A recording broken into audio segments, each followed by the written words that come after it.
அவர் வாக்கு தந்து உங்களை வாழ வைப்பார். உங்க வாழ்க்கை செழிக்கும். நீங்க உங்களுடைய சுக வாழ்வு சீக்கிரத்தில் துளிர்க்கும். அல்லேலூயா. நீங்க கீழாக மாட்டீங்க, நீங்க மேலாவீங்க. நீங்க வாளாக மாட்டீங்க, நீங்க தலையாவீங்க. உங்களுடைய காரியங்களை கர்த்தர் ஜெயமாய் முடிய பண்ணுவார். நீங்க ஆசீர்வாதமா இருப்பீங்க. கர்த்தருடைய கரங்கள்ல நீங்க அலங்கார பொருளா இருப்பீர்கள்.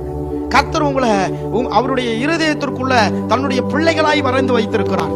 அவருடைய உள்ள கைகளிலே உங்களை புரிந்து வைத்திருக்கிறார். இம்மை பொழுதுல உங்களை கைவிட்டாலும் உருக்கமான இரக்கங்களால் உங்களை அவர் சேர்த்து கொண்டு பிடித்திருக்கிறார். கண்ணின் மணியை எப்படி இமை பாதுகாக்கிறதோ அதே போல உங்களை கண்ணின் மணியை போல பாதுகாத்துக் கொண்டிருக்கிறார். அல்லேலூயா. இஸ்ரவேலை காக்கிற தெய்வம் தூங்குகிறதும் இல்லை, உறங்குகிறதும் இல்லை. உங்களுக்காக அவர் யாவையும் செய்து முடிக்கிற தெய்வமா இருக்கிறார்.